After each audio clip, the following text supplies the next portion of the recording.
comenzar a grabar. Y bueno, hola, bienvenidos nuevamente, ¿cómo están? Ya. Bueno, la clase anterior, ¿cierto? Estábamos viendo un ejercicio particularmente, ¿cierto? Modelamos el ejercicio. Vamos a recordarlo un poco, ¿cierto? Rápidamente. También lo resolvimos en Lingo, ¿cierto? Y nos había quedado pendiente hacer una revisión de los límites, digamos, la información de límites entregada, ¿cierto?, a través del Lingo. Alcanzamos a ver dónde estaban los resultados, pero no así dónde estaba la información de límites. Vamos a partir con eso ahora. Y bueno, en el tiempo también que nos quede, dependiendo ahí de las dudas que hayan, bueno, tenemos dos posibilidades, ¿cierto? Una, repasar el ingreso del mismo problema en Excel si alguno quiere, o bien comenzamos a hacer un nuevo programa, o sea, un nuevo modelo, para también obviamente resolverlo en Excel si, o sea, en Excel o Lingo, ¿cierto? Si así lo quieren, pero probablemente eso no alcancemos hoy día, ¿cierto? Porque hoy día tenemos relativamente poco tiempo, pero sí quizás la próxima clase podríamos terminar de hacer ese ingreso en software de ese segundo modelo que podríamos alcanzar a ver a hoy. Único problema, dime. Lo que pasa es que ¿Sí? yo la clase pasada no estuve porque no tenía ¿Ya? el computador y el link no lo puedo, sigo sin poder descargarlo, bro. ¿Ya? ¿Por qué? No se me descarga. ¿Qué problema te genera? ¿No te deja descargarlo? ¿En qué sentido? ¿La página te lanza un error, alguna cosa? ¿O el software te hace algún error?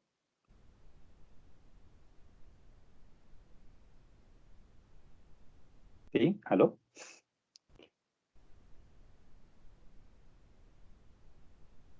No sé, no me escucho parece. Pero bueno, sí, una cosa que estoy viendo con ustedes en teoría, ¿cierto? La próxima clase debía obviamente ser este viernes, pero este viernes es feriado, así que en realidad la volveríamos a tener el próximo lunes. Así que si dejamos obviamente un ejemplo pendiente, va a ser para entonces, ¿ok? ¿Y qué más? ¿Y qué más? ¿Y qué más? Y eso. No sé si antes de volver a retomar el tema, hay alguna duda, alguna pregunta en general que quieran resolver primero. ¿Alguien por ahí? ¿Algo que preguntar? Si no, comenzamos a revisar obviamente el problema que vimos la clase pasada y que resolvimos. Dime. Profe, ¿cómo lo puedo entonces hacer con el problema del lingo? ¿Pero fuiste a la página de descarga? Eh, Pero eso te preguntaba, ¿qué problema te dio exactamente? Pues, para saber cómo lo puedes resolver. Lo descargo y al momento ¿Ya? ya descargado, al instalarlo en el computador, no ¿Ya? me deja. ¿Qué te dice? ¿Tienes una imagen del que te dice?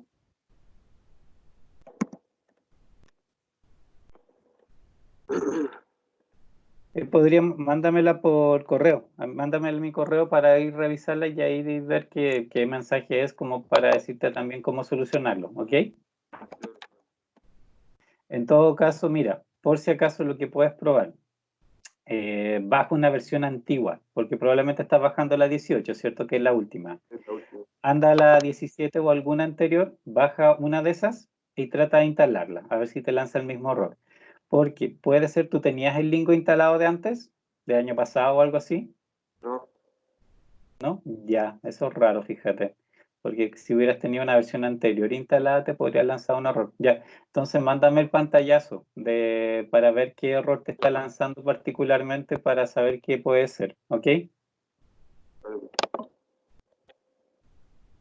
Ya. Entonces, ¿alguna otra pregunta? ¿No? Ya. Vamos a abrir primero, ¿cierto? Nuestro modelo de Lingo. ¿Recuerdan que era este? Vamos a ver un poquito el enunciado, lógicamente, para tratar de también de acordarnos de qué se trataba. Obviamente lo vamos a revisar bien rápido. Mientras se abre el enunciado, veamos acá. Paciencia, paciencia, está abriendo acá. Vamos a Lista constante. Ah, no, perdón. Dividir concentración. Ya. Vamos a ir arriba viendo el enunciado, ¿cierto? Para acordarnos, y vamos a ir a por la parte de acá abajo de la pantalla viendo la distintas, digamos, cómo nos quedó este modelo. Después, ¿cierto? Revisamos, lógicamente, cómo los ingresamos en el Lingo, cuáles fueron las reglas en el fondo de, digamos, de sintaxis principalmente, que en realidad eso es lo que a nosotros nos interesa. Y después, obviamente, vamos a ver de nuevo resultados y esta otra tabla adicional, ¿cierto? Que fue lo que no alcanzamos a ver en la clase anterior, que era la que nos daba la parte de sensibilidad. Vamos a volver igual a ver, obviamente, los resultados principales, porque eso lo tenemos que tener súper presente, ¿ya? Para lo que viene después de análisis de sensibilidad, necesitamos bien saber qué es lo que representa cada dato que me entrega los software, los dos, ¿cierto? Tanto Solver como Excel, qué es lo que estoy representando a través de todas esas cifras y tablas adicionales que genera para poder, obviamente, hacer el análisis de sensibilidad como corresponde. En este caso, estamos hablando, vamos a revisar el enunciado nuevamente, ¿cierto? Era una empresa, recuerdan, Automate, que contrató a Tulco para que abastezca sus tiendas de descuento automotrices con llaves inglesas y cinceles. Eran dos productos, ¿cierto?, que nosotros, de ahí vamos a ver, ¿cierto?, separamos o creamos 6 variables de decisión porque 3 variables representaban a cada producto porque teníamos necesariamente que hacer una cierta separación, ¿cierto?, dada los tipos de producción posibles, pero eran 2 productos originalmente. La demanda semanal de Automate consiste en por lo menos 1.500 llaves inglesas y 1.200 cinceles. Eso, ¿cierto?, nos definía, recuerdan, dos restricciones, estas dos que están acá abajo, ¿cierto? La cantidad mínima de llaves inglesas y de cinceles. Lo que tenemos aquí a la izquierda, recuerden que es la suma de las variables que primero tienen que ver con llaves inglesas, la segunda, la suma de variables que tienen que ver con cinceles, ¿cierto? O sea, es el total de llaves inglesas y el total de cinceles, ¿cierto? Las dos, por el lado izquierdo, estas dos restricciones, y por el derecho, la cantidad mínima que me exigía el modelo. Después viene, ¿cierto?, en el enunciado, Tulco no puede fabricar todas las unidades solicitadas con su capacidad actual de un turno y debe utilizar tiempo extra y posiblemente subcontratar a otras fábricas de herramientas. El resultado es un incremento del costo de producción por unidad, como se muestra en la siguiente tabla, que está acá. De esto, ¿cierto?, era donde aparecía, digamos, mis 6 variables de decisión. Porque para cada una de las, digamos, productos, mi llave inglesa y cinceles, yo tenía a disposición 3 tipos de producción, 3 formas de fabricarla, en tiempo regular, en tiempo extra y en subcontratación, ¿cierto? Para los dos casos.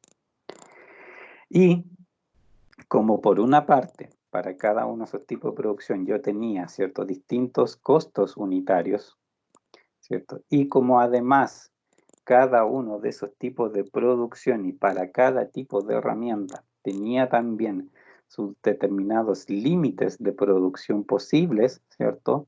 Yo necesariamente debía separar estos dos grandes productos, llave inglesa y cinceles, en más partes para poder individualizar. Por ejemplo, cuántas llaves inglesas eran fabricadas en tiempo regular, cuántas llaves inglesas fueron hechas en tiempo extra y cuántas llaves inglesas fueron hechas en subcontratación. Y lo mismo para cinceles, ¿cierto? Cinceles en tiempo regular, en tiempo extra y subcontratación. Y ahí me aparecían las 6 variables de decisión, ¿cierto?, que eran las que yo definía para hacer el modelamiento. Esta tabla, ¿cierto? ¿Se acuerdan que de los tipos de producción me daba sus límites? Y si se acuerdan, ¿cierto? Aquí los límites, lo que también me daban de como información era, por supuesto, de partida las capacidades. Por ejemplo, de que las llaves inglesas en tiempo regular, yo solamente podía fabricar hasta 550. Si fabricaba más de 550, entre 551 y 800, iba a ocupar tiempo extra, además del tiempo regular. Por ejemplo, si fabrico 600 llaves inglesas en total, ocupo, por supuesto, como base los 550 del tiempo regular y 50 del tiempo extra, ¿ok? Y ahí hago las 600. Y así obviamente esto se va acumulando con los niveles anteriores. Y si, por ejemplo, fabrico 1000 unidades de llaves inglesas, son 550 en regular, 250 en tiempo extra, porque era esta diferencia, ¿cierto? 800 menos 50, la capacidad que yo tenía en tiempo extra, y las 200 adicionales para llegar a la 1000 venían de subcontratación. Así funcionaban, ¿cierto? Estos intervalos de producción. Y esos intervalos de producción, ¿cierto? A mí se me terminaron traduciendo en estas restricciones. 2 para llaves inglesas, 2 para cinceles, ¿cierto? Donde los límites, ¿cierto? Como ven, son los, digamos, los rangos que cada uno de estos tipos de producción tiene como capacidad para cada tipo de producto. Ese 250 era 800 menos 550, ese 280 que está acá abajo, ¿cierto? Era 900 menos 620, así se iba definiendo. Y aquí, ¿cierto? Nosotros no consideramos límite para la subcontratación porque lo que necesitamos, ¿cierto? En este caso es limitar la parte superior de estas formas de producción, en este caso infinito, infinito, ¿cierto? Y por lo tanto, como este problema, básicamente lo que me dice, ¿no? Es en realidad cierto, en la realidad sabemos que la subcontratación nunca será eterna, pero la representación matemática, en este caso del infinito, lo que me dice es que yo en realidad tengo tal capacidad a través de la subcontratación que no necesito, en realidad, digamos, es tan grande en relación a mi demanda que en la práctica, o sea, en términos prácticos, al final es como si fuera infinito. Eso es lo que me está diciendo. Y, bueno, los distintos costos, ciertos unitarios, aparecen en la función objetivo, multiplicado, por supuesto, por cada variable de decisión que corresponde a cada tipo de producto en cada tipo de producción. Y me quedaba una restricción más, que era de la demanda, esta restricción. La demanda del mercado limita la proporción entre cinceles y llaves inglesas a por lo menos 2:1. Esa restricción, ¿cierto? Es lo que me aparece acá. Que se acordarán, ¿cierto? Que la estuvimos pensando un rato, porque si bien, ¿cierto? La proporción al decirme 2:1 entre cinceles y llaves inglesas, lo que me dice es que los cinceles son el número más grande, ¿cierto? Con respecto a las llaves inglesas, son al menos el doble. Eso es cierto lo que me está diciendo acá. Pero para que yo pueda hacer la comparación matemática que me asegura que esta proporción entre cinceles y llaves inglesas se cumple, en realidad el número que debe ir multiplicado por 2, en este caso son las llaves inglesas, porque ese es el número más pequeño, y al multiplicar el número más pequeño por el coeficiente, yo lo igualo, ¿cierto? Al menos al número que por sí solo es grande, que son los cinceles, y por lo tanto ahí recién puedo hacer la comparación. Y en este caso, como ven, los cinceles van a ser mayores o iguales, ¿cierto? A el doble de llaves inglesas que yo esté haciendo, que es otra forma de interpretar la misma información que está aquí, que la demanda, ¿cierto?, entre cinceles y llaves inglesas en términos de proporciones 2:1. Ese era, digamos, nuestro modelo. Acá, ¿cierto?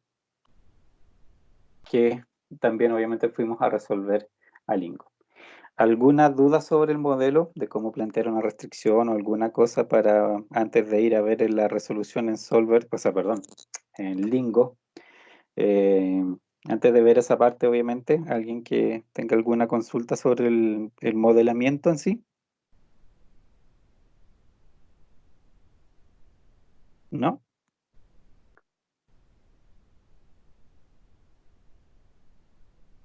¿Nadie, nadie? Ok. Entonces, vamos a Lingo, ¿cierto? Me acordarán, ¿cierto? Ya lo habíamos ingresado y resuelto. Vamos a repasar un poquito, obviamente, las reglas de sintaxis, porque en realidad, ¿cierto? El modelo en sí ya es exactamente lo que vimos, está escrito en el mismo orden que está escrito, ¿cierto? en la hoja, ¿cierto?, que estábamos recién revisando. Recuerden que reglas de sintaxis de Lingo, súper simples. Minimizar o maximizar se escribe como min o max. Segundo, seguido de eso, inmediatamente debo poner un igual, que es lo que le avisa, ¿cierto?, al Lingo que después de ese igual lo que vendrá escrito es la función objetivo. Escribo, por supuesto, la función objetivo con la salvedad de que, una, las multiplicaciones entre coeficientes y sus variables se deben indicar. ¿Por qué? Para que, por ejemplo, esto que es una variable x11, Lingo lo interpreta como una variable x11, ¿ok? Y no piensa que esto es una multiplicación de, hay un 11 multiplicando a x aquí, obviamente eso no. Por eso necesito que las multiplicaciones de los coeficientes con las variables sean explícitas, para que de esa manera el Lingo me pueda distinguir entre lo que es una variable y lo que es un coeficiente multiplicando una variable. Se indican, por supuesto, los signos de la suma, las restas, todo eso. Las comas decimales, el Lingo, en realidad son puntos, ¿cierto? Puntos, punto, punto. Y para finalizar, ¿cierto?, una ecuación cualquiera, yo la finalizo con un punto y coma. El punto y coma, ¿cierto?, es lo que le avisa al Lingo que yo, digamos, finalicé la ecuación, en el fondo. Que ahí termina la ecuación y por lo tanto, ¿cierto?, la procesa como efecto de, digamos, efectivamente interpretarla como ya sea una restricción o una función objetivo. La otra, digamos, a ver, ¿cómo se llama? La otra regla que tiene el Lingo, ¿cierto? Cuando yo quiero hacer comentarios como esto, ¿cierto?, que aquí aparece en verde, son los signos de exclamación. Yo abro un signo de exclamación, cierro con punto y coma, cualquier cosa que yo quiera comparar, que quiera hacer un comentario. En realidad, los comentarios lógicamente no son parte del proceso de, digamos, de solución del problema, es solamente texto, pero obviamente es texto que muchas veces me sirve para indicar cosas que están en el problema y por lo tanto, de esta manera, yo me puedo recordar a qué se trata, ¿cierto?, distintas partes del problema. Las restricciones, recordemos, en términos de sintaxis son bien simples también.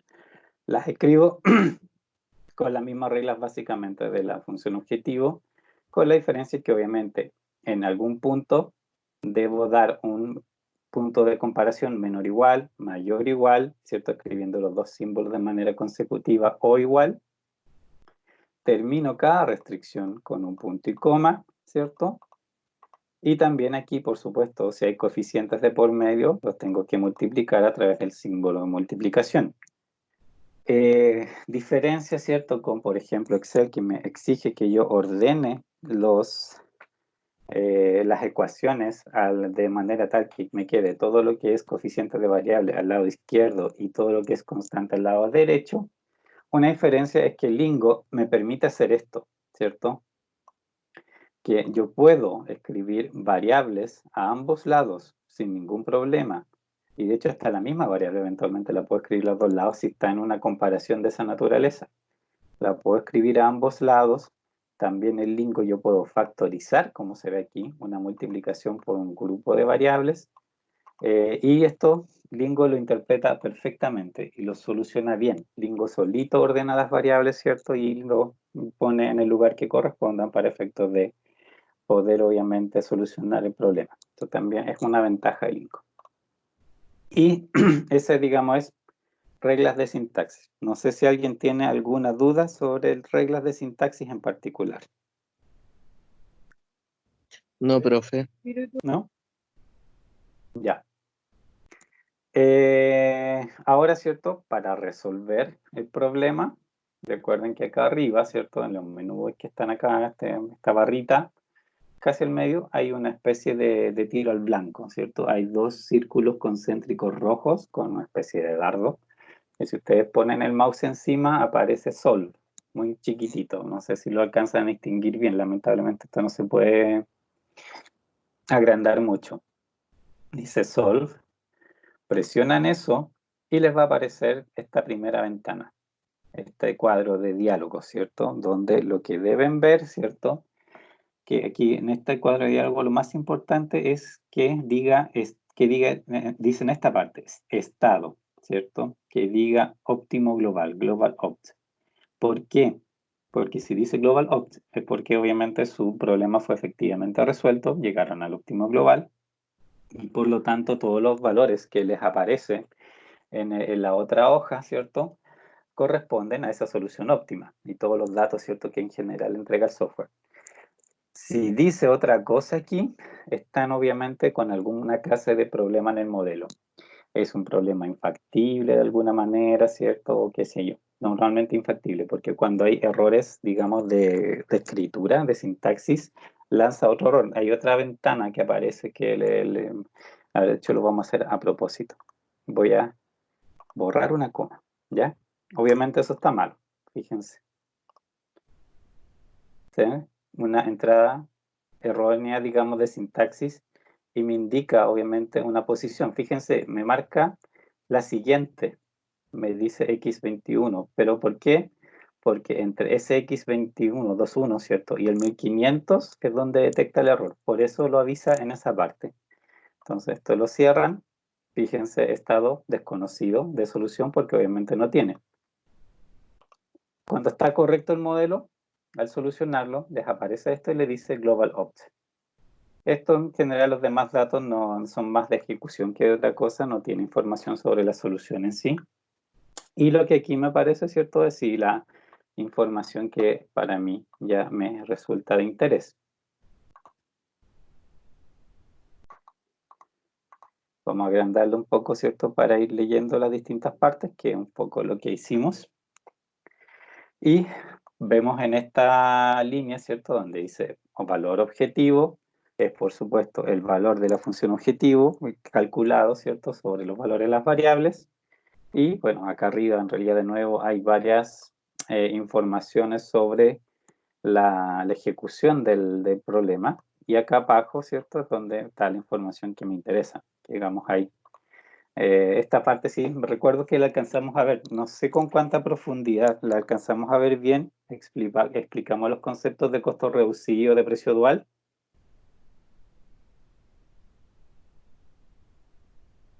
¿Alguien lo recuerda si lo vimos? Sí, profe. Sí explico esos puntos. Ya. Entonces, ¿cierto? Básicamente lo que tengo aquí, en la parte de arriba, ¿cierto? Es con respecto a las variables. Me aparece una lista, así una columna, de cada una de las variables que participan en el problema. Van a aparecer todas, los respectivos valores que toman en la solución. Y acá, ¿cierto? A la derecha me aparece lo que se llama el costo reducido, que yo les contaba, ¿cierto? Que en este caso, bueno, son todos ceros porque todas las variables están participando en la solución, así que obviamente en estos casos son ceros. Cuando una variable no participa en la solución, ¿cierto? Que de alguna manera el método considera que el aporte que tiene esa variable digamos, al modelo, a la optimización no es lo suficientemente buena, ¿cierto? Ahí aparece un valor en costo reducido y obviamente la variable en ese caso sería 0, por ejemplo, que está fuera 0, ¿ok? Y aquí en costo reducido me aparecería un valor.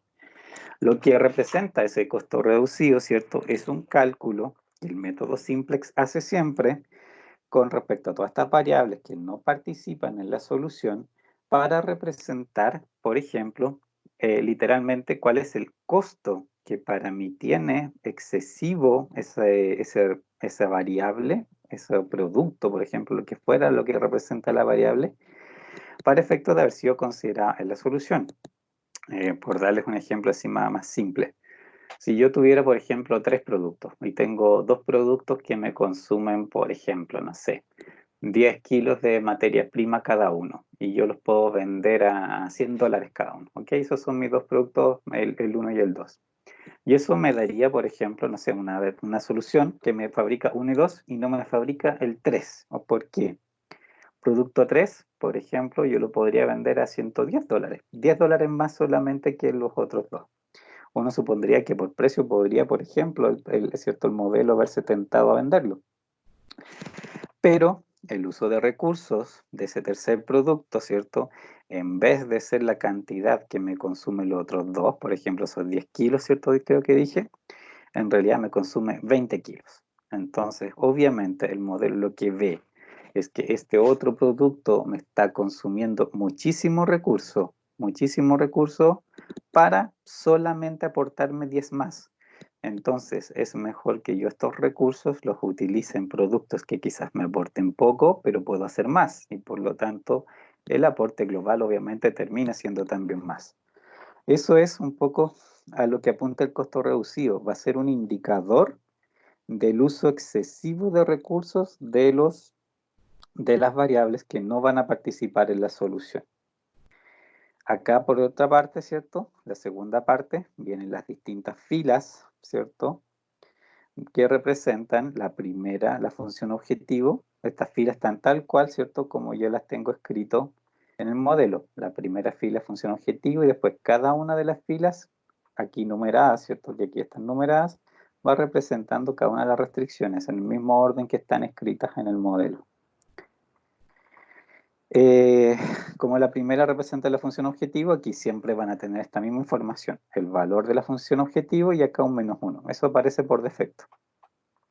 El resto de las filas, ¿cierto? De nuevo, en el lado, digamos, aquí izquierdo, lo que representa, recuerden, es si la restricción en particular que allí está indicada está resuelta, digamos, en su cálculo final, una vez, ¿cierto?, que las variables tomaron los valores que están indicados acá arriba, ¿cierto? Esa ecuación de la restricción se cumplió por igualdad, que en los casos, ¿cierto?, que aquí van a aparecer ceros, o bien se cumplió con la desigualdad, ya sea, si es menor o igual, me va a decir cuánto me faltó para llegar a la igualdad, cuánto abajo quedé de la igualdad, y si es una restricción mayor o igual, me va a decir cuánto me pasé de la igualdad. En este caso, fíjense que la única que tiene valor es la séptima. ¿Por qué? Si vamos a ver, ¿cierto? Acá en el modelo, la penúltima ecuación es esta, ¿cierto? Esta es, digamos, la séptima línea, que obviamente es la sexta restricción. Esta aquí me dice 1800 y como es mayor o igual, lo que me está diciendo que esta suma de estos tres valores, si de hecho lo pueden ir a comprobar ustedes, está 1800 unidades más arriba del 1200. De hecho, la solución de este problema me dice que debo fabricar 3000 cinceles. Esta, ¿cierto?, es la suma de cinceles. Entonces, 3000 mayor o igual a 1200, sí. ¿Por cuánto? Por 1800, que es exactamente lo que aquí sale, ¿cierto? 1800. Entonces eso es lo que me dice esta columna, por cuánto no llegué a la igualdad, en cualquiera de los dos sentidos. El precio dual es otro concepto súper interesante, ¿cierto? Que también se lo mencioné y ahora repasemos de nuevo porque los vamos a ocupar harto. El precio dual, básicamente, la información que me entrega es sobre el valor de los recursos que tengo en esas restricciones.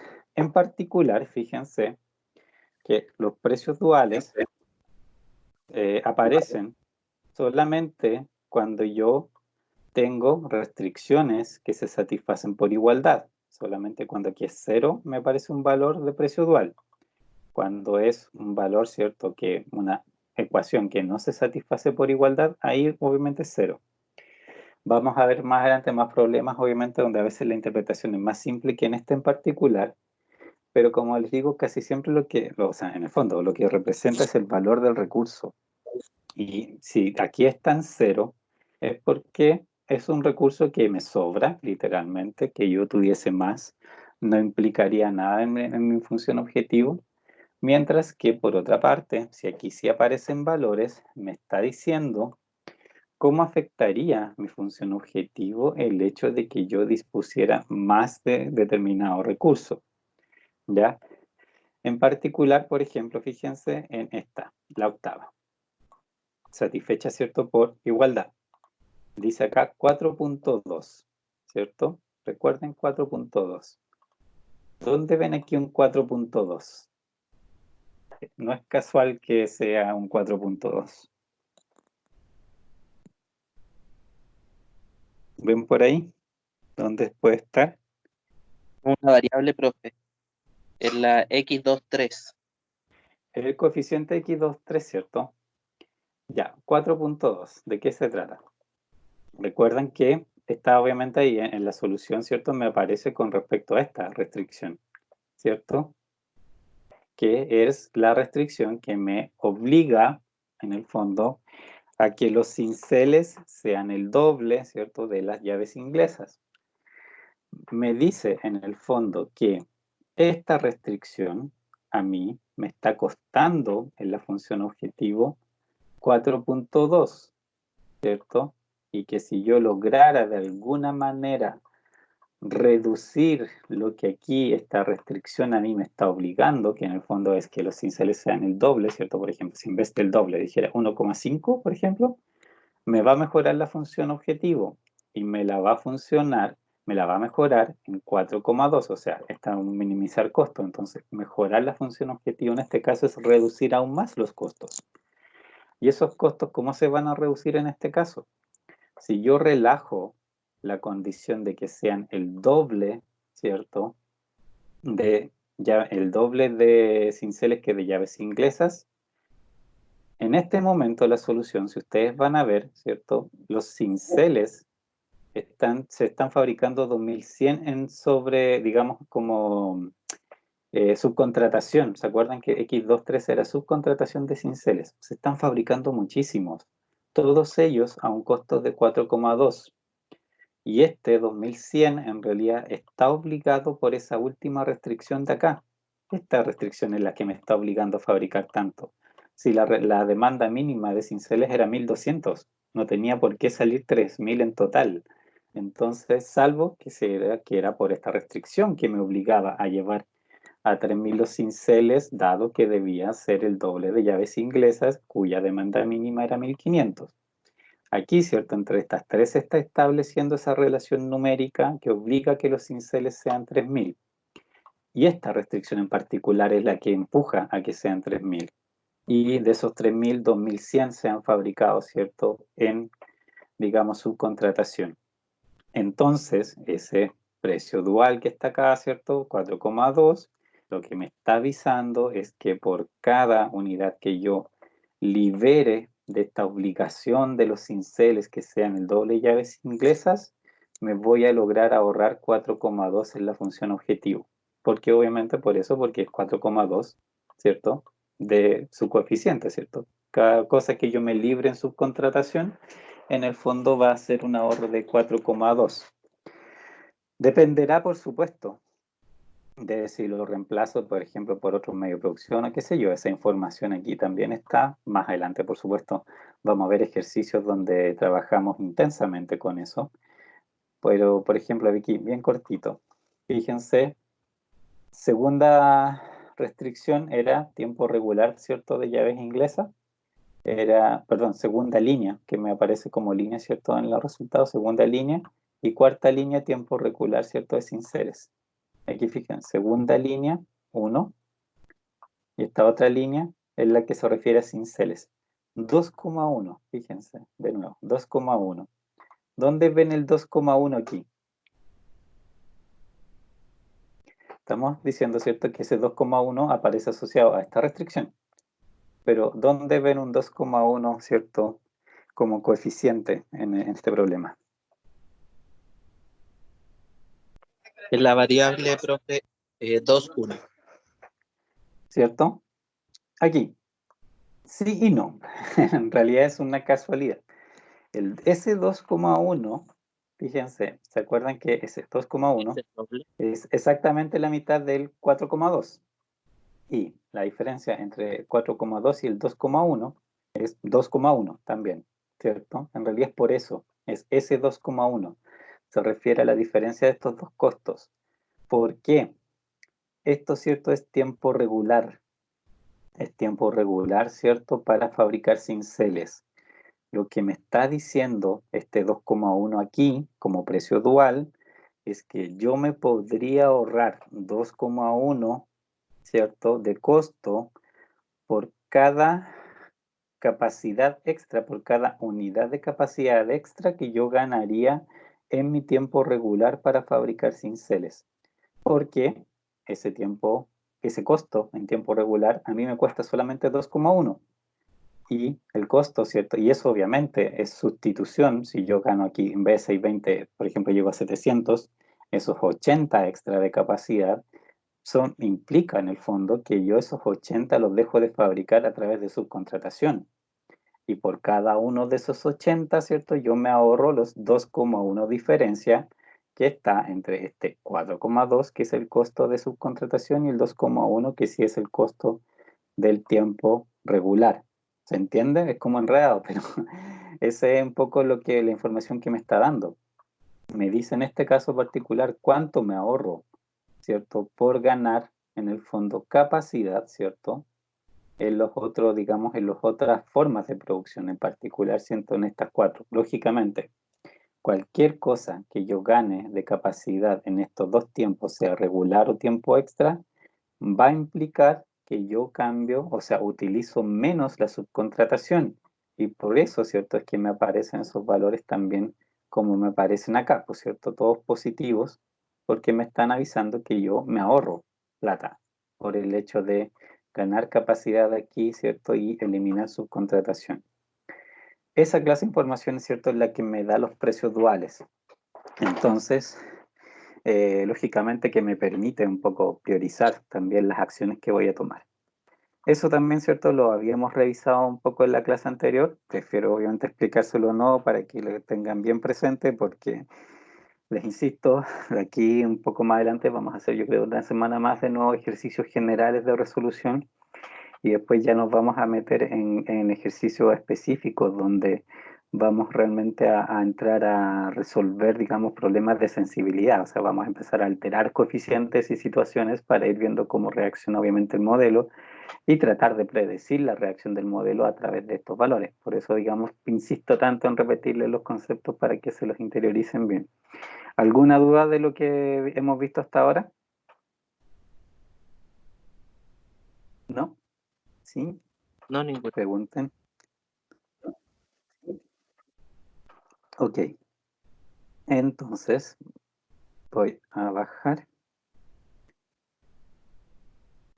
Esto es cierto. Ah, no, perdón. Era el otro. Voy a cerrar esta y la cierro por lo siguiente. ¿Cierto? Habíamos conversado de que íbamos a ver también particularmente el tema de los rangos, ¿cierto? Que además de toda la información que me entrega la pantalla que recién estábamos viendo, donde están los valores de las variables, los precios duales, el costo reducido y todas esas cosas, resolvimos problemas en Excel, ¿cierto? En algún momento. Seguramente tuvimos que haber hecho algunos, ¿sí o no? Sí, profe, resolvimos en Excel también. Ya. Y ahí cuando resolvimos en Excel, ¿vimos la tabla de sensibilidad de Excel? Sí, ahí la vimos, Claro. pero bien superficial porque le iba a explicar más adelante. Ya. El link es donde le Ok. explico más detalle. Perfecto. Y ahora entonces vamos a generar esa información, el lingo, para revisar de nuevo también cuáles son los conceptos que ahí aparecen. Y de hecho ahí podríamos también trabajar, ya por el tiempo que nos queda, yo creo que les voy a mostrar este mismo ejercicio resuelto en Excel, que en otra sección lo hicimos con Excel. Y también vamos a ver la misma información obviamente para comparar en particular la tabla de sensibilidad, cómo aparece aquí esa información y cómo aparece en Excel, ya con el mismo ejercicio para hacer un paralelo.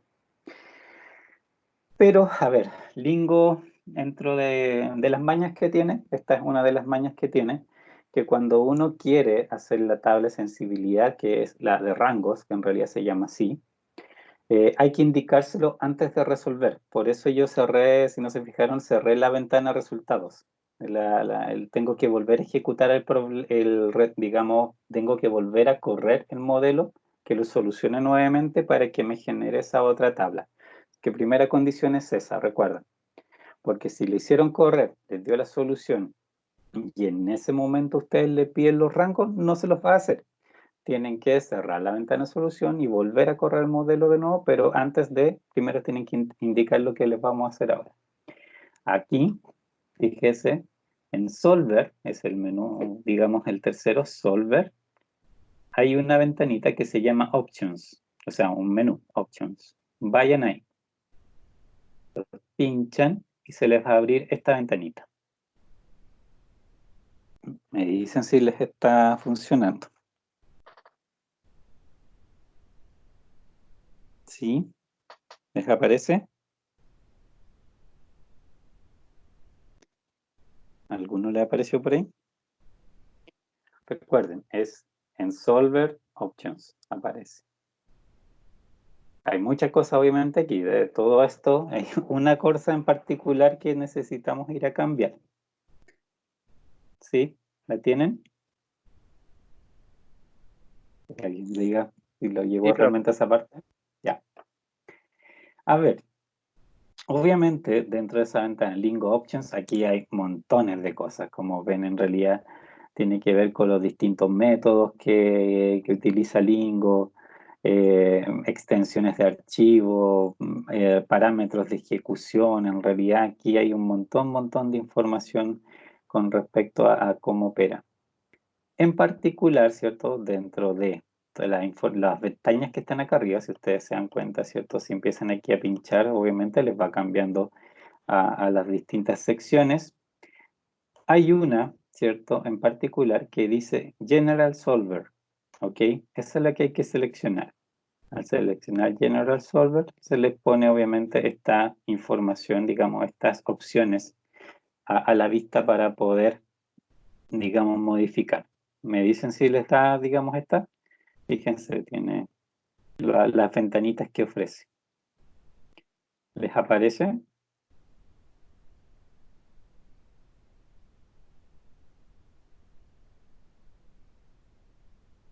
Sí, profe, sí aparece. ¿Sí?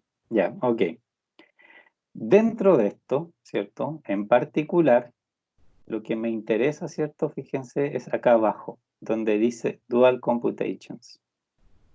Y que tiene una ventanita que dice por ahora solamente precios, prices, ¿ok? En esta parte, ¿cierto? Si ustedes abren esa ventanita, fíjense, ahora hay tres cosas. Precios, precios y rangos, precios, optimización solo. Es el segundo, precios y rangos, el que tengo que seleccionar, ¿ok? Queda ahí, precios y rangos, ¿ok?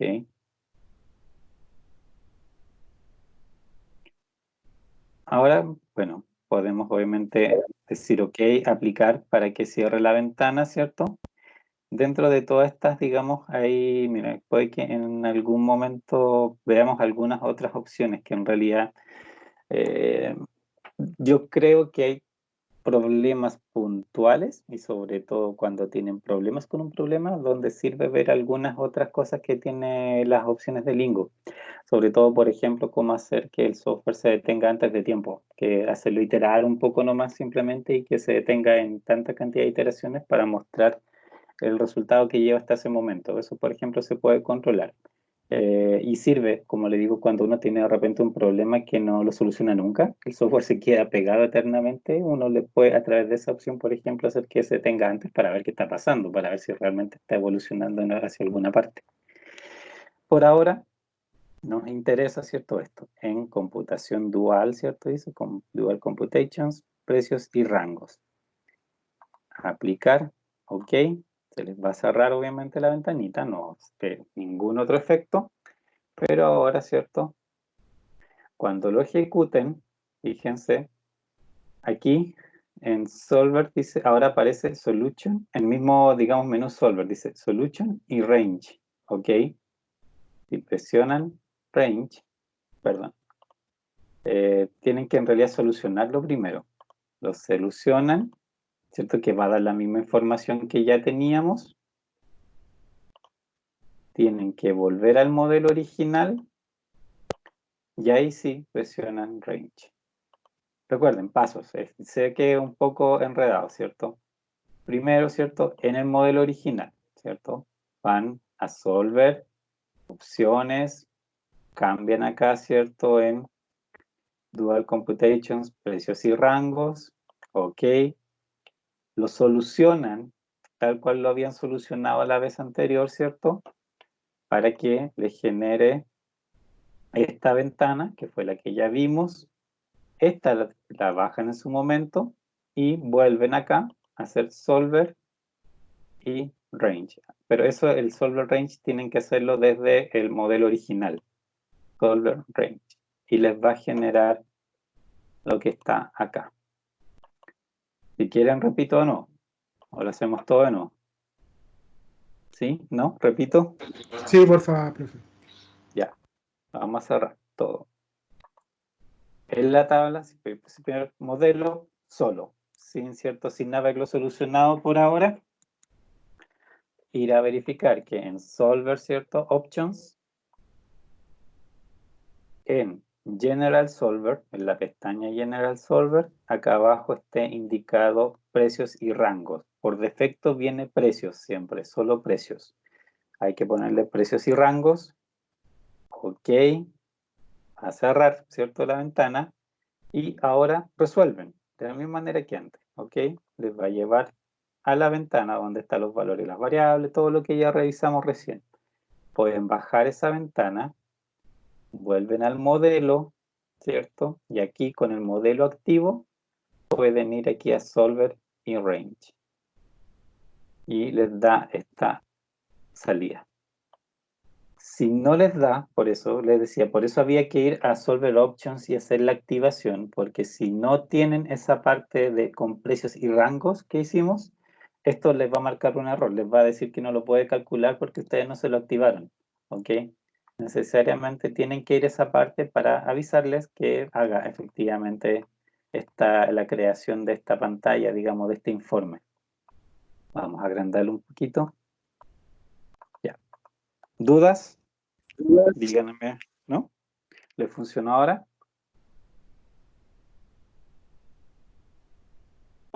¿Sí? ¿No? Bueno, si no hay dudas, ¿qué información me entrega aquí? Obviamente esto es complementario, toda la información, si ustedes van a ver dónde resolvió el problema, el precio dual y todas esas cosas, está exactamente igual. Eso no lo repite lógicamente. En esta parte, fíjense de nuevo, tengo dos secciones. La primera se refiere, fíjense, están las variables, los coeficientes de la función objetivo y después me dice cuánto puedo incrementar y decrementar. ¿Cierto? Esta, digamos, columna, lo que me representa, ¿cierto? Es cuánto puedo cambiar mi coeficiente de la variable que aquí dice o cuánto lo puedo disminuir, ¿cierto? ¿Para qué? En particular, como se refiere a los coeficientes de la función objetivo, vamos a ver que digamos, la solución que da un problema de programación lineal, y eso incluye los valores, ¿cierto? Si, por ejemplo, tengo x1, 2, x2, 7, esos valores tal cual no se ven alterados si ustedes cambian los coeficientes de la función objetivo dentro de los rangos que esto indica, ¿ok? Por ejemplo, este coeficiente, ¿cierto? Originalmente de x11 es 2. ¿Qué me dice que esto, su incremento posible sea 1? Que ustedes lo pueden llevar a 2,5, por ejemplo, y que la solución de este problema sigue siendo exactamente los mismos números que ustedes ven, ¿cierto?, en la otra hojita de soluciones. Los valores de las variables. Estos de acá no se cambian en nada. Siguen siendo exactamente los mismos, aunque yo incremente este costo de 2 a 2,5. ¿Por qué no cambia? Porque estoy, digamos, dentro de los rangos que permite, ¿ya? Ahora, esos cambios deben ser necesariamente individuales. Estos, lo que es posible de incrementar o reducir aquí, funciona individualmente. Si ustedes alteran dos cosas aquí de manera simultánea, en realidad ya nada les asegura que el comportamiento vaya a ser el que se espera, que es que digamos, la solución se mantenga igual. en este caso, ¿cierto? No, moviendo más de una cosa, eso no se puede saber, digamos, de antemano a través de esto. Uno a la vez, perfectamente, se puede cambiar uno a la vez. Acá, ¿cierto? También como aprecian, esto dice cuánto pueden incrementar. De 2 lo puedo llevar hasta 3, porque obviamente aquí lo que me dice es la diferencia, cuánto le puedo sumar. Y acá cuánto puede decrecer infinitamente. O sea, puedo llevarlo a 1, a 0, podría ser negativo, aunque no tiene sentido, ¿cierto? Y no me alteraría, digamos, la solución. Recuerden que como esto es costo, obviamente, lo que me está diciendo es que si yo reduzco ese costo, que es el más barato para la producción de llaves inglesas, por supuesto que el modelo va a seguir prefiriendo el método más barato de producción de las llaves inglesas, y mientras más barato mejor. Por eso lo deja de crecer infinitamente. En cambio, esto que dice, este 1, que yo lo podría hacer crecer como costo hasta 3 y seguiría obviamente prefiriendo, de todos modos, ¿cierto? Decidiría fabricar producción en tiempo regular de llaves inglesas porque aún sería, digamos, el costo no mayor del sistema.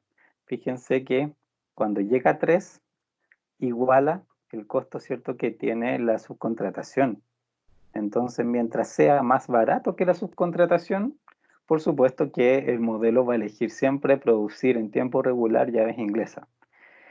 ¿Qué pasa una vez que el costo, en este caso, por ejemplo, de producción regular, sobrepasar el 3, llegar a 3.1? Por supuesto, lo que va a hacer el sistema es dejar de fabricar en tiempo regular y probablemente me pase todo lo que hacía a tiempo regular a subcontratación o algún otro método, obviamente porque ahí tengo capacidad y es más barato, porque va a ser 3 solamente y no 3,1 como el otro. Entonces, eso es básicamente lo que me indican estos valores. ¿Cómo puedo modificar los coeficientes de la función objetivo para seguir conservando, obviamente, la solución? Les insisto, cuando se cambia un coeficiente a la vez. Si se cambian varios coeficientes a la vez, hay obviamente una técnica manual para hacerlo, y también obviamente si no, uno tendría que hacerlo en el modelo original, cambiar directamente ambas cifras, ¿cierto?, manualmente, y después obviamente venir a analizar el problema. ¿Dudas de esta parte antes de ver la segunda parte de la tabla?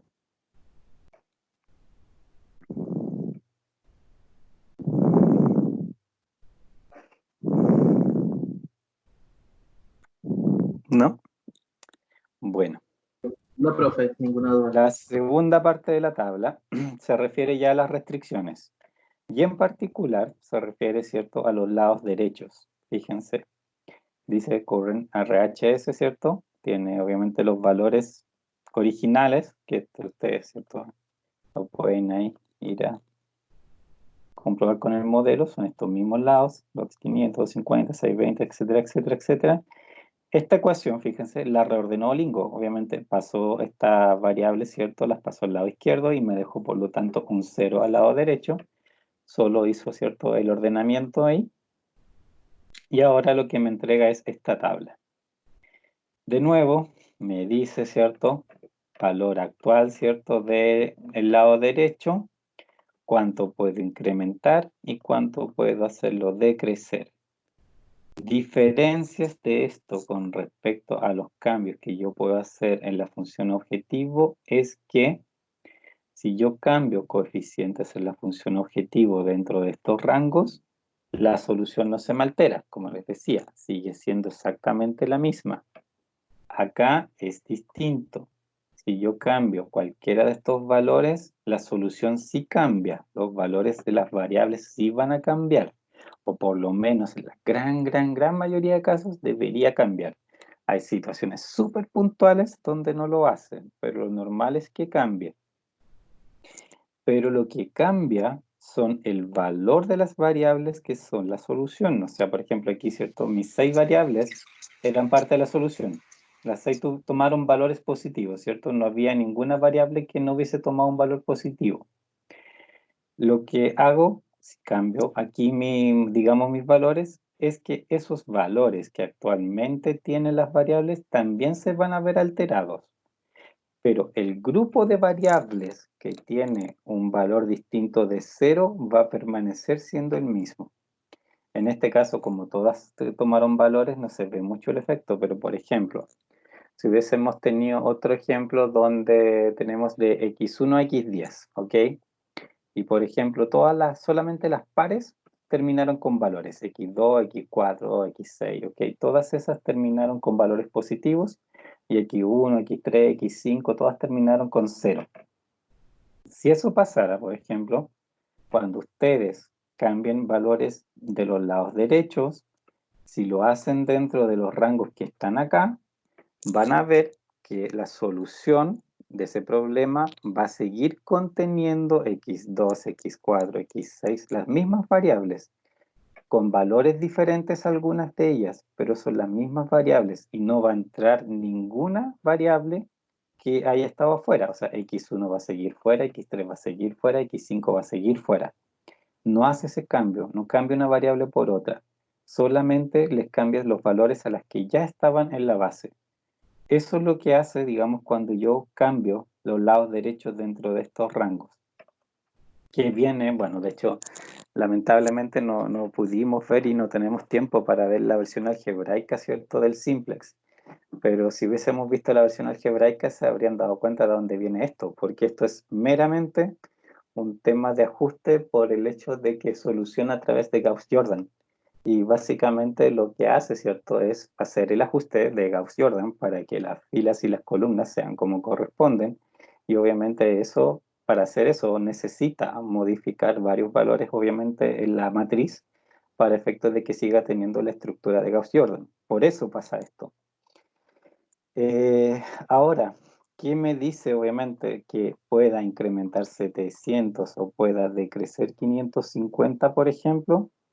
Va dependiendo, por supuesto, del modelo en particular. Fíjense en este caso. X11, ¿cierto? Se refería, obviamente, a esta restricción, es producción, ¿cierto?, de llaves inglesas en tiempo regular. Acá, no era esta. Fíjense, ¿qué me dice? Que ese 550 lo podría aumentar hasta 700 o lo podría disminuir hasta 550. ¿Qué pasaría en particular, por ejemplo, si lo aumento a 700? ¿Por qué me dice 700? ¿Por qué creen ustedes que me dice 700? De hecho, les puse allá abajito, fíjense los valores que tienen las variables actualmente, ¿cierto? Tiene un motivo que tiene 700 acá como permitido incrementar. ¿Por qué? ¿Dónde ven un 700 por allá abajo?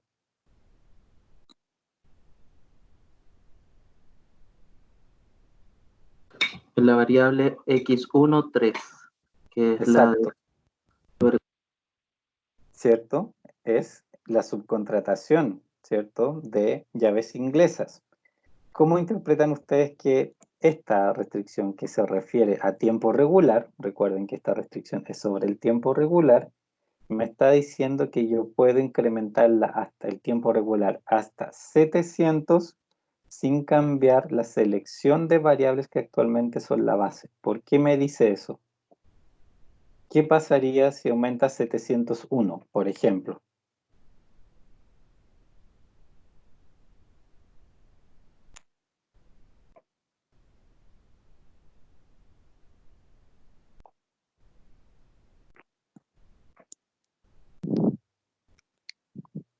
Piensen que, ¿cierto? Aquí yo lo que tenía era, en el fondo, distintos costos, ¿cierto?, para cada tipo de producción.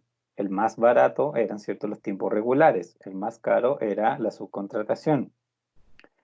Si el tiempo regular, que es el más barato, me empieza a incrementar en capacidad, yo puedo fabricar más. En el tiempo más barato que tengo, puedo fabricar más. ¿Qué le empieza a pasar a lo que yo envío, ¿cierto?, a lo que fabrico por subcontratación?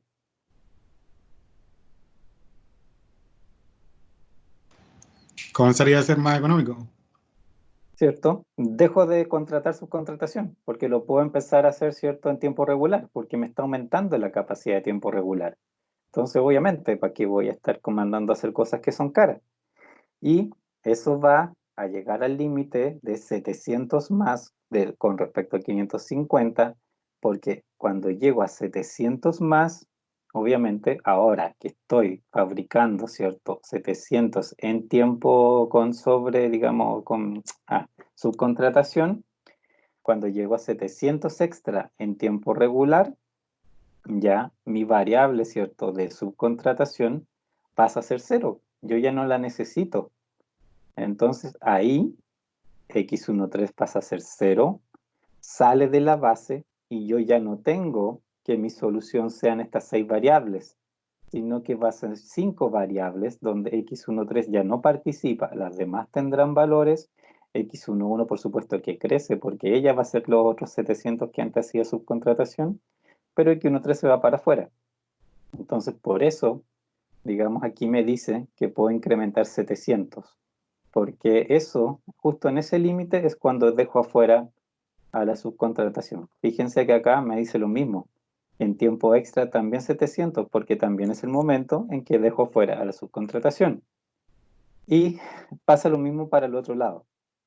550. ¿Qué pasa si reduzco en 550 esta restricción? ¿Qué pasaría si la redujera en 550, que es toda su capacidad?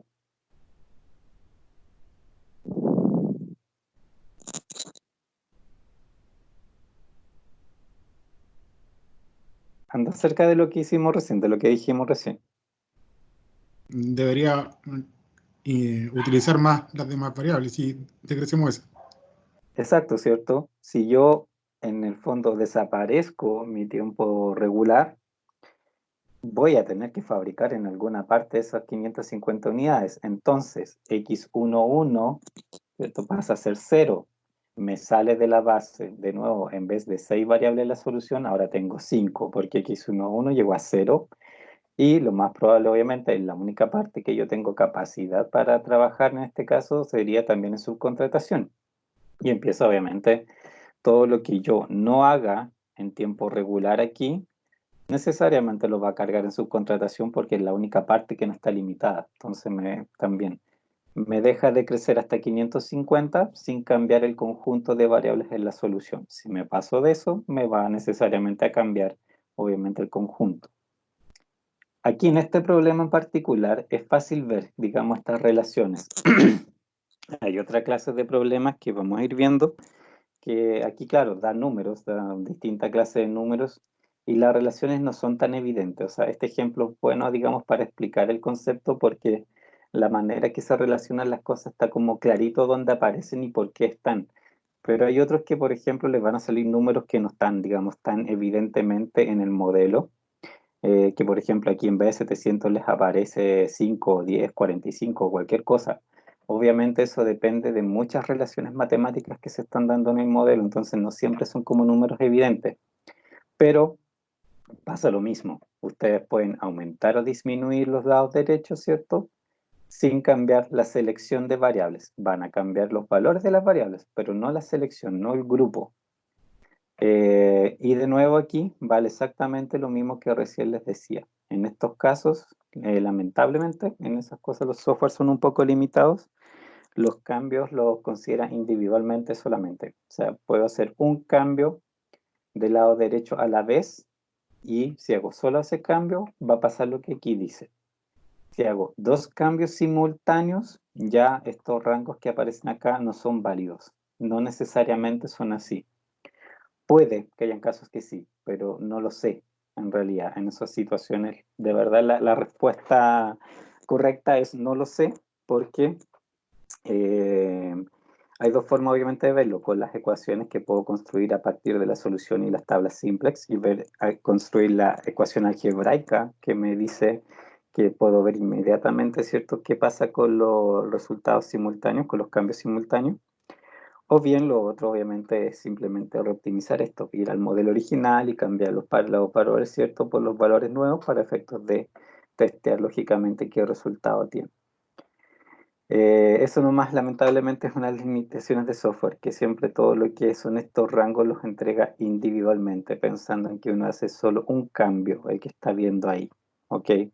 No he visto, no conozco ningún software que hasta el momento permita hacer análisis continuos, o sea, digamos conjuntos, por el hecho de que es un tema algebraico y obviamente el software algebraicamente en ese tipo de cosas obviamente no es capaz todavía de igualar humanos. Lamentablemente en eso, ¿cierto? Sí seguimos siendo superiores para efectos de construir, digamos, ecuaciones y obviamente dentro de eso interpretar efectivamente los movimientos conjuntos que pudieran haber. ¿Dudas?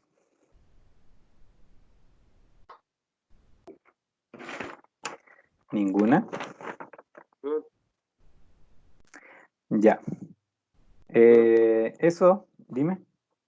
Gali Arroyo, aquí un compañero de sección me mandó un link y el cual puede cargar la aplicación. Pero, ¿Ya? para ser bien sincero, estoy bastante perdido en el tema de cómo utilizar el link. Sí, Ya. entiendo más o menos para qué sirve, pero cómo utilizar, por ejemplo, cómo ingresar las restricciones, ¿Ya? el objetivo y todo eso, eso es lo que no entiendo. Ujú. Entonces, Ya, pero mire, si vamos a seguir haciéndolo, todos los ejercicios que vamos a ver los vamos a resolver, así que obviamente vamos a volver a ver 1000 veces los ejercicios para que veas cómo se ingresa. sí, pero Ahora, lo que voy en es que particular, hoy día, por ejemplo, quería entender más o menos cómo funcionaba, pero usted se pescó ¿ya? desde un ejercicio anterior. Entonces, quizás eso igual me llevó a quedar igual como más desconectado. No sé si existe la posibilidad ¿Ya? de que la próxima clase vamos a Sí, seguir en este mismo ejercicio o vamos a hacer uno sí. nuevo, vamos a empezar de cero. No, Eso es no, lo que... vamos a hacer uno nuevo, pero Ya. Vale. igual la clase anterior, que fue donde desarrollamos el enunciado, hicimos el modelo y lo metimos acá, está en video. Dentro de hecho, del mismo canal que estamos transmitiendo ahora está el video. Y en el portal en el portal INACAP, yo les puse un link a YouTube, a un canal, o sea, a una lista de reproducción de YouTube, donde están todas las clases anteriores también. Están los mismos videos, esto también lo subo en paralelo ahí para que tengan dos opciones. Y como te digo, la clase anterior, que fue la que tuvimos cuando el viernes, está digamos, el desarrollo del modelo y el ingreso, digamos, al Lingo. Así que igual también puedes revisarlo ahí para ver este ejercicio. Y como te digo, o sea, la próxima y las clases que siguen vamos a seguir viendo esto y revisando y repitiendo 1000 veces el cómo ingresar. Ya, profe. Vale, gracias. ¿Ya? ¿Alguna otra duda, comentario, alguna cosa?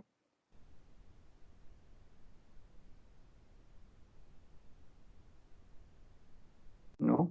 ¿Sí? ¿No? Ya. A ver, bueno, la próxima clase vamos a empezar a ver otro ejercicio también, obviamente, para, lógicamente, seguir reforzando.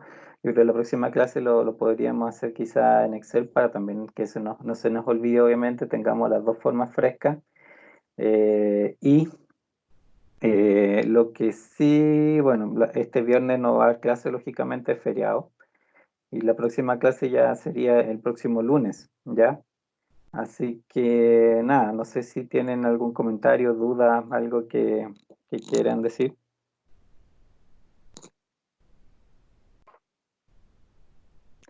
Nada, nada.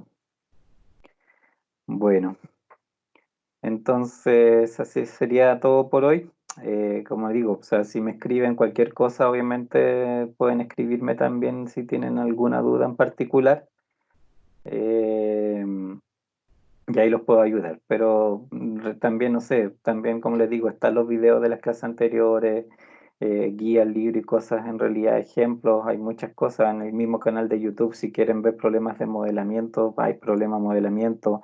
Hay dos videos, eso también, hay dos videos, uno de cómo usar Solver y otro video de cómo usar Lingo. Los dos videos están, de hecho, del año pasado que los hice y están ahí también disponibles en el YouTube. Y aparte de eso, de nuevo, en las clases vuelve a estar, ¿cierto?, la misma información de cómo resolver a través de los dos softwares y van revisando, obviamente, las distintas clases.